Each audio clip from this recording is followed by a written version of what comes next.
Hi, everyone. Welcome to another episode of the Bridge of Worlds podcast. I'm your host, Ioannis Kokkinos. Thank you so much for joining me. If you're on YouTube watching, thank you for tuning in. And if you're on one of the podcast platforms, thank you for tuning in as well. So today I'm going to build on the previous episode. Last week I made the connection between Christian symbols and sacred sexuality as a creed for divine union. Basically, that all religions and spiritual teachings across the globe through the ages repeatedly and consistently talk about the Hieros Gamos, the sacred marriage, tantric union between the sacred masculine and the divine feminine. There are more symbols throughout the Bible to unpack. So last week I talked about the seven churches, aka the seven chakras in Revelation. I talked about the holy fires, the Kundalini fire. So today I want to get a bit more specific or just bring more symbols to the table because throughout the Bible, even the Old Testament, not just the New Testament, there are citations and references of the serpent energy and, of course, divine union. So a little bit of overview. I would definitely touch base with last week's episode and the two episodes before that. Basically, this is a series on sacred sexuality. So I do want to emphasize here before I continue that when I talk about sacred sexuality, it is not solely or is not just limited to physical erotic union between two human beings. This literal erotic physical union is a symbolic act of the union that is already taking place energetically and spiritually. That is sacred sexuality. So when I'm making the connections between sacred sexuality and Christianity, the Christian doctrine, it's not to say that Christianity is teaching how to have sex, right? It's about the doctrine of the sacred marriage, the energetic spiritual union of the divine feminine and the sacred masculine. So I just want to emphasize that before I continue. So a bit of an overview. Basically, the last few episodes, I talk about the raising of sexual energy to become spiritual energy. We see this in Kundalini Yoga, as well as the microcosmic orbit of the Taoist teachings. And then the current of manifestation, which is the current that comes down. So that current coming down is basically the way we are able to manifest using our sexual energy. Now, I talked about this last week, and I did mention the Pentecost, right? So the Pentecost was the fires descending from the heavens. So I want to elaborate a bit more on this because it is very symbolic and it is very significant as far as the circulating of the sexual energy is concerned within our body.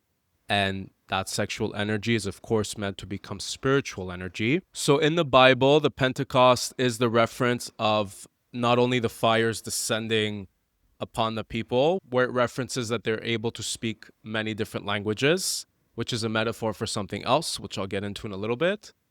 And also the creation of the church. Now, I did mention last week that esoterically speaking, the church is not just the physical outdoor structure that we visit to pray and to go to ceremony and to go to ritual.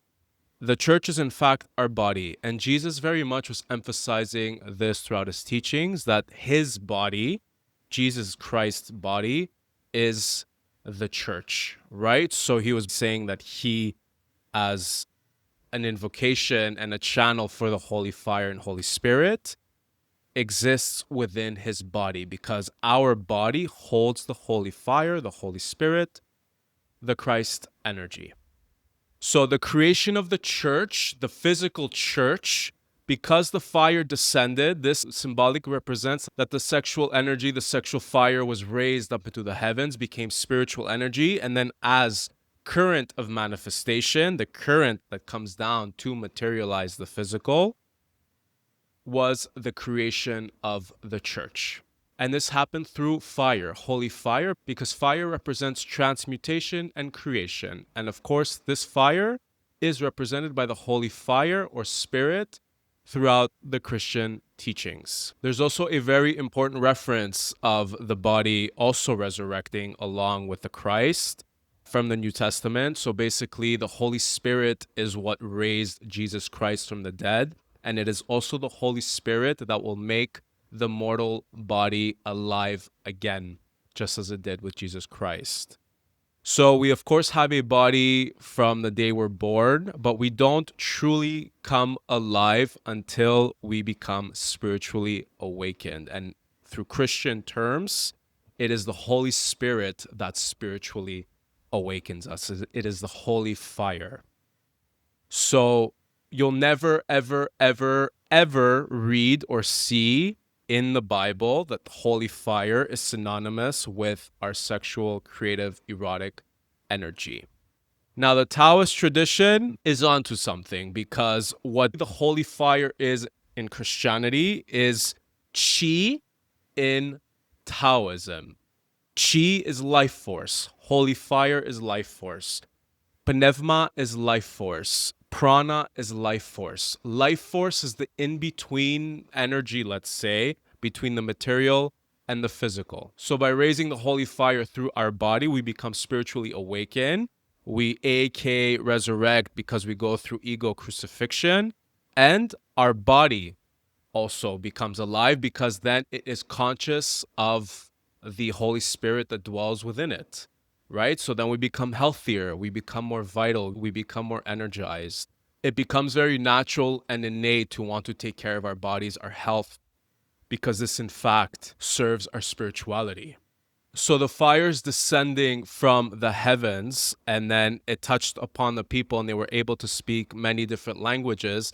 This does not mean that they started to speak, Mandarin, Greek, Italian, Arabic, Hebrew, and so on and so forth, right? The many tongues of fire that touched upon the people and they started to speak many languages basically means they started to access universal or Christ consciousness. So remember in the episode where I said once we reach up the crown chakra with the current of liberation, the crown chakra is where we receive the downloads, where we receive information, universal consciousness, and then we are meant to bring it back down. This is the exact same thing as the Pentecost, or the day of the Pentecost, and the fire is descending. Because sexual fire needs to become spiritual fire. Remember what I said about the crown chakra and the message of the Laodicea church. The test here is that we must turn our crown chakra on fire by the raising of our sexual energy. Not to stay lukewarm, not to stay mildly hot. We need to blaze up here by the raising of our sexual energy so that sexual energy becomes spiritual energy. And then that fire comes down as the current of manifestation. Of course, it's not literal fire, it's spiritual energy. And this is how we're able to materialize and manifest, right? The word made flesh, the current of manifestation. And then the creation of the church. We already have a body. We're not creating our body, but we are, in a sense, making our body become alive by the spiritual energy that comes down into our lower centers, because we want the energy to come up and then we want the energy to come back down. We can move this energy into our third eye, into our throat, into our heart, into our solar plexus, into our sacral, into our root.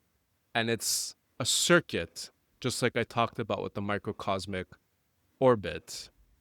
So yes, they created the church, right? They created the physical church because spiritual baptism happened through the holy fire that came down from the heavens. But really, this just means that the holy fire became spiritual fire and descended down into the body. And the body was quote unquote created, but really made alive again. And here I want to refer to the phoenix from the Taoist teachings, right? The phoenix is a symbol of rebirth. And I talked about in that episode that the current of manifestation is represented by the phoenix, whereas the current of liberation is represented by the dragon.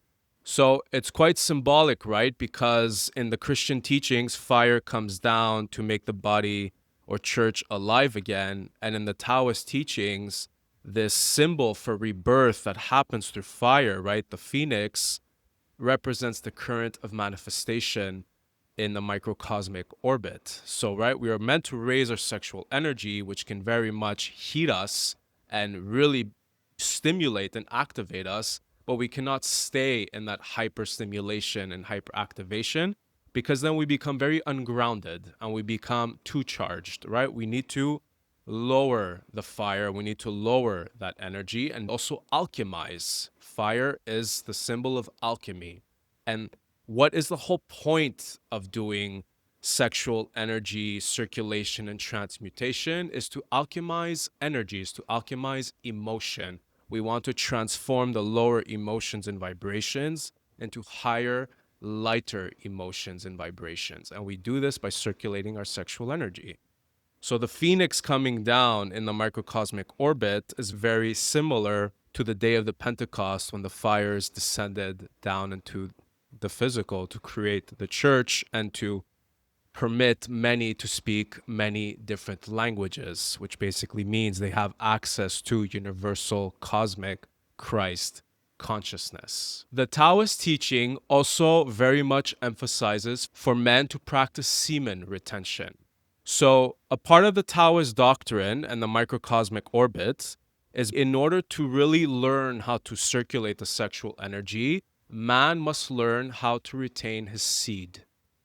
Semen is the creator of life, right? It's the seed, it's the catalyst for life. It is what enters the womb to create a baby.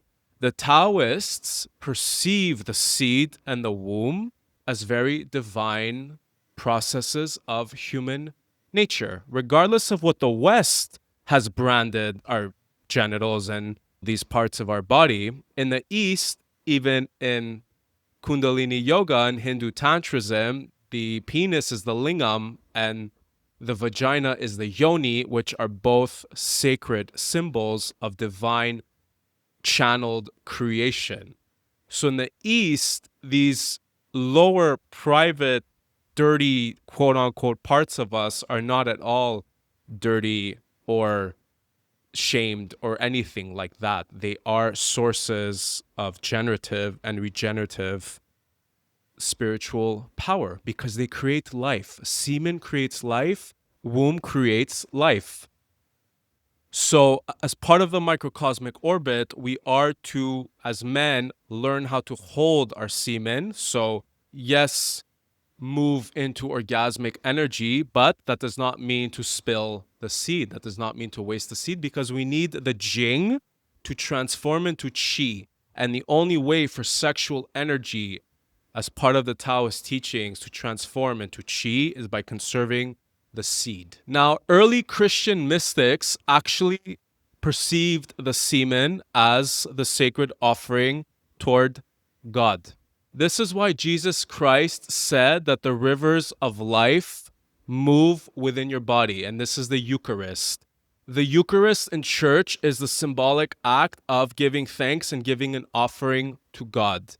But esoterically speaking, the living waters that move through our bodies is the semen.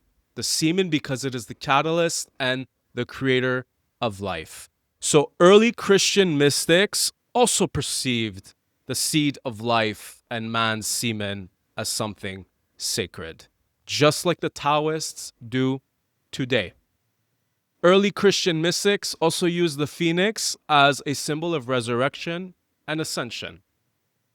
Just putting that in there as well. So again, we see this play on fire and water. Fire representing the masculine and water representing the feminine. So the living water within the female body is, of course, the womb. The womb is the holder, the carrier, the gestator, and birther of life. All that is possible because of water, the womb of creation. So this is why in church we see grails and we see cups filled with water. The grail is a very prominent archetype of the divine womb. Any imagery that we see in a grail or in a cup filled with water is a representation of the divine womb. This is the living water within the feminine body. The living water moving through the male body is the semen. which is also interesting because this is also the spermatikos logos, which is fire, which I talked about a few episodes back. So both fire and water, archetypally speaking, are the creators of life. Fire is the creator of spiritual life, and water is the creator of physical life. In Hindu Tantra, Kundalini Shakti, the feminine sexual force, is represented by fire. So it's not so black and white. We see many cultures and many teachings across the globe where fire can be masculine, but it can also be feminine. Water can be feminine, but it can also be masculine, because this is really what the divine union teachings are, the union of the sacred masculine and the divine feminine. Now, another very fascinating, or two very fascinating references from both the Old Testament and the New Testament is the raising of the serpent. So in the Old Testament, there's a reference that Moses must lift the serpent so that the people can be healed. And in the New Testament, it is said that just like Moses raised the serpent, so the Son of Man must be raised. What serpent raising are they talking about? Let's look to the east. The Kundalini serpent is what is raised in the East to promote spiritual connection and spiritual realization. So, throughout the Bible, Old Testament and New Testament, there's a reference of the raising of the serpent. This is the raising of the sexual energy. So, by Moses raising the serpent for all to be healed, references that this is the potential of what raising the sexual energy means. And then in the New Testament, just like Moses raised the serpent, so the Son of Man must be raised. The Son of Man as a symbol is the holy fire, is the Kundalini fire, is the Kundalini serpent. So by raising the Kundalini serpent, this means that we are raising the holy fire or spirit, which is our sexual creative energy that is meant to become spiritual energy. In the Old Testament, we also have the Temple of Solomon. So Solomon was an Israeli king, and Jesus Christ is said to be a descendant of Solomon. And Solomon had this temple, which was to his name, the anchor point for heaven on earth. It was the institution back then of what represented organized spiritual institution. It had the area called Holy of Holies, which was basically where I think one priest a year can go inside in order to commune with God. It had two pillars, Boaz and Jachin. I don't know if I'm pronouncing that right. So all this is like literal, right? The temple, the pillars, the Holy of Holies. But symbolically, this actually represents the Sushumna, Pingala, and Ida nadis within the human body. So I talked about Pingala and Ida and Sushumna from the Kundalini teachings, that basically this is where the Kundalini energy is raised and how it goes up and down within our bodies. The Temple of Solomon, esoterically speaking, along with the pillars and the Holy of Holies, is our Pingala, Ida, and Sushumna channels. And Jesus Christ is referenced with the temple because he said to tear it down and he will raise it up again in 3 days. So here, Jesus Christ is once again referring to that it's not outside institution or an outside structure that you will find God, because Jesus Christ kept referring to his body as the church and where God dwells. And by him referring to the 3-day raising, basically speaks to the resurrection, his resurrection that took 3 days after he was crucified.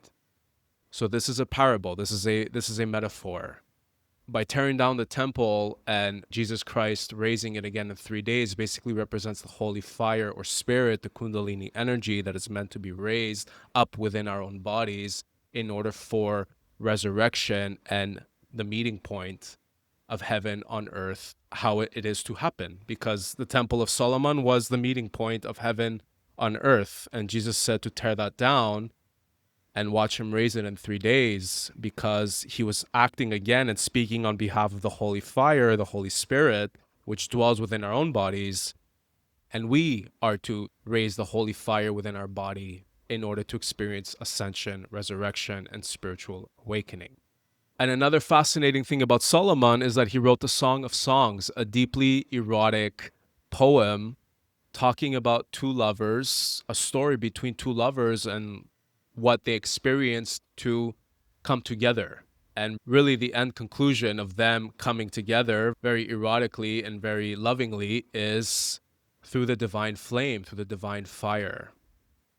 So it's interesting because Jesus Christ is a descendant of Solomon, right? And the Song of Songs is a very deeply erotic poem, basically depicting sacred sexuality. But both the Jews and Christians would never ever admit that sacred sexuality is what the Song of Songs is talking about. So for the Jews, it's basically the female is Israel and the male is God. And for Christians, it's the male is Jesus and the female is the church. But again, this is all symbolic. It's basically the union of the masculine and the feminine. The Song of Songs is a poem rich with symbolism and deep meaning as far as sacred sexuality is concerned, and the utilization and channeling of sexual energy as a means to meet the divine. This was all knowledge, as I said, that was very much available pre-organized institution days. But as the modern day religions started coming into power, they wanted to suppress all of this. Because to know that the sexual energy within us is how we get to meet the divine basically renders us very sovereign and very autonomous. It actually renders us to the point where we don't really need to look outside of us or to go anywhere to feel God and to feel that spiritual connection that is very much already within us, is our birthright, and nothing and nobody can say otherwise. Nobody and nothing can tell me or you what you have to do or what I have to do in order to experience and feel God. The bride and the bridegroom that the Song of Songs keeps referring to is the feminine principle of creation and the masculine principle of creation. Yes, it talks about a man and a woman very much in love, what they experienced, an ordeal, they experience separation, they come back together, they reunite, there's a lot of desire, there's a lot of longing. And yes, this is the same desire and longing that we can experience for God, for the spiritual nature of life, right? Longing and desire are not bad things to feel. The deepest longing that we have, the deepest desire that we have is to experience reunion with the source. This is where we came from. And we can experience this kind of source connection with another through sexual union. It's not to say that that person is God or, goddess, but it is through our physical and erotic union that we both get to remember where it is we came from. That longing and that desire is satiated and is satisfied because we remember through physical erotic union that this is creation and this is where we came from. And that is what the Song of Songs is all about, right? So it's there. I mean, you go read it for yourself. It's not even hidden in plain sight. It's a very erotic poem filled with longing and desire and all sorts of references of pleasure and so on and so forth. So that came from Solomon. Jesus Christ is a descendant of Solomon, and Jesus Christ is acting, speaking, and moving on behalf of the Holy Fire, Holy Spirit, which is basically what needs to be raised within our bodies in order to experience God consciousness. And last week, I also talked about Revelation and the 7 chakras as the 7 churches. So Revelation is channeled information from John, who went in the cave in the Greek island of Patmos. And this is where he heard and saw all kinds of visions and messages. So Jesus Christ wrote letters to each of the churches, which is the 7 chakras of the human body. And there's a very interesting reference as far as what the vision was when John was receiving these messages. And that was basically that within the holy fire, he saw a man wearing a crown, was sitting on a throne, and he was encircled by a rainbow, and 7 lamps were blazing. I mean, really, you can't make this stuff up. So the 7 lamps blazing are the 7 chakras. And encircled by a rainbow each chakra has a color, and these are the colors of the rainbow, right? So the 7 visible colors of the visible spectrum of light, red, orange, yellow, green, blue, indigo, violet, which is a rainbow, are also the colors of the chakras. So John saying that he saw someone within the holy fire, that 7 lamps were blazing, and this person, he's obviously referring to Jesus Christ, is encircled by a rainbow. He's talking about the 7 chakras of the human body. And it's very significant that he says it's within the holy fire, because that's exactly what happens within the Hindu tantric teachings. It's the Kundalini fire that we raise up every single chakra, and this is how we quote unquote light up. What was the message of the Laodikia church? The crown chakra, we need to blaze in order to experience spiritual awakening. We need to raise the sexual fire so that it can become spiritual fire, and then we bring it down. That is the microcosmic orbit of the Taoist teachings. That is the day of the Pentecost, when the fires descended from heaven. That is the word made flesh. That is the spermatikos logos, the seed fire, the catalyst of life. That is the living water that moves within our bodies, the semen and the womb. Because physical life comes from spiritual, energetic life. I keep saying that we are reflections of the macrocosm. We have sex, we make eros, we come together to create life, because this was all happening before we were even here. So there are a few more symbols for you. There are more, but I picked some of my favorites and the ones that I think really stand out throughout the Bible.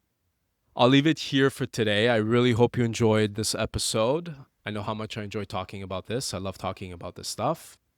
This is why my podcast is called Bridger of Worlds. It's, yes, the bridging between the world of matter and spirit, but it's also putting pieces together, or bridging different worlds together that you would not think could make connections otherwise, right? So throughout my years, especially as far as sexual healing is concerned, I've turned to Kundalini yoga, to the microcosmic orbit, and then I started finding similarities throughout the Bible. Because to this day and age, no matter how much I've read from other cultures and other religions, I still very much feel Jesus Christ within my heart. And I just needed my own way to get there, right? So maybe you're not struggling with sexuality, you're not struggling with the things that I've struggled with, but you are struggling with someone from the outside telling you how you need to experience and feel God, what you need to do in order to experience and feel Jesus Christ. Maybe that is where we find common ground. So I do hope this serves you in any way, shape, or form. If you're on YouTube watching, thank you for tuning in. If you're on one of the podcast platforms, thank you for tuning in as well. If you feel like someone needs to hear this information, please go ahead and share this content. It really helps me out. It motivates me. I don't know if I said this already, but please hit that like, subscribe button on YouTube. I will be back next week, of course, as always, every Thursday with a brand new episode here on Bridger of Worlds. If you want to connect with me, you can leave a comment. You can find me on social media. I'm on Threads, Instagram, TikTok, Facebook. I'd love to see you over there as well. And in closing, as always, please remember that you are the medicine and I am just the messenger. Thank you very much.